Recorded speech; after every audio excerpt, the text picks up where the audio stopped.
On August 1st, 2017, Bitcoin split in two. By November, the network was under siege. November 2018. The Bitcoin Cash network was hemorrhaging. Miners who'd committed millions to hardware were watching their machines sit idle. The price had collapsed from over $4,000 to under $400 in a year. And somewhere in that wreckage, a war was about to break out between two versions of the same coin. Let's rewind to 2017. Bitcoin had a problem that wasn't theoretical anymore. The blocks on the network were full. Transaction times stretched to hours. Fees climbed to $30, $40, $50. Users couldn't send small payments. The network was choking on its own success. Two camps formed.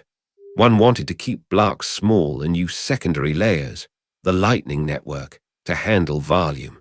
The other wanted larger blocks. Bigger blocks meant more transactions per second, but also more data for nodes to store and verify. The debate turned ugly. Reddit threads became battlegrounds. Moderators of the main Bitcoin forum banned large block advocates. The community fractured. One side felt silenced.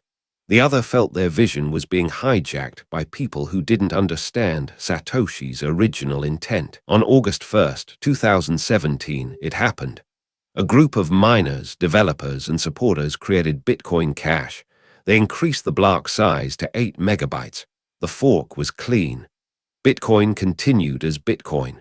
Bitcoin Cash became its own thing. For a moment, it felt like a solution. Bitcoin Cash gained traction. Major exchanges listed it. Miners switched their hardware to chase the new coin. For months, Bitcoin Cash climbed. Some believed it would overtake Bitcoin. The market cap grew.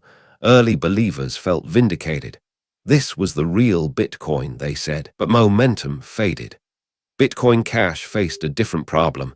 It was still Bitcoin Cash, not Bitcoin. Merchants didn't integrate it. Wallets didn't prioritize it. The narrative that it was the real Bitcoin didn't matter if nobody used it. By late 2018, Bitcoin Cash had a new problem. The community was splitting again.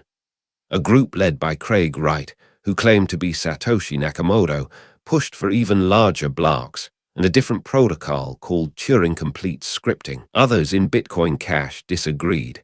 They wanted smaller blocks, different rules entirely. The split was coming. The network knew it. Miners had to choose which version to support. This was the hash war. November 15th, 2018. The fork executed. Bitcoin Cash became Bitcoin Cash ABC and Bitcoin Cash SV, Satoshi Vision. Two coins from one coin from another coin. Each side claimed legitimacy. Each had miners. Each had believers. What happened next was unprecedented. Bitcoin Cash SV, backed by Wright's money and Australian mining operations, began attacking the ABC chain.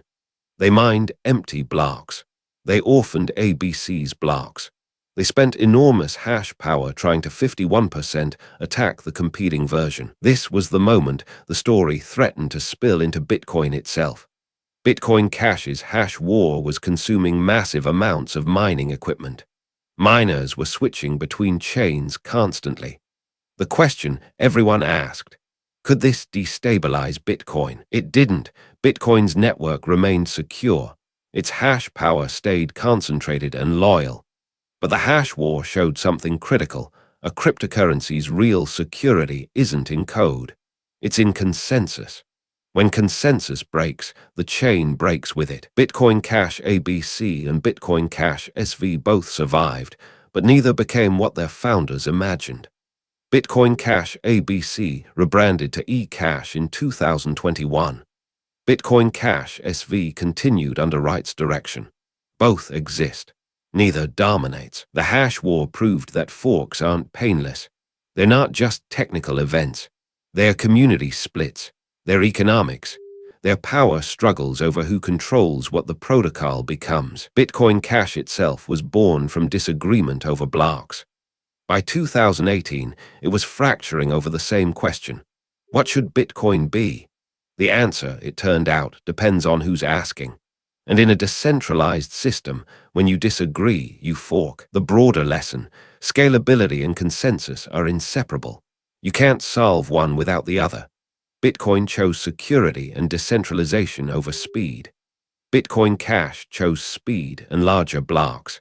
Neither was inherently wrong. They were just different bets on what matters most. This video is for educational and informational purposes only and is not financial advice. Always do your own research.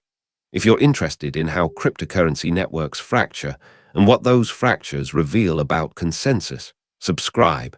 There's a new case study every week. Subscribe. There's a new unsolved case in crypto history every week. This video is for educational and informational purposes only and is not financial advice. Always do your own research.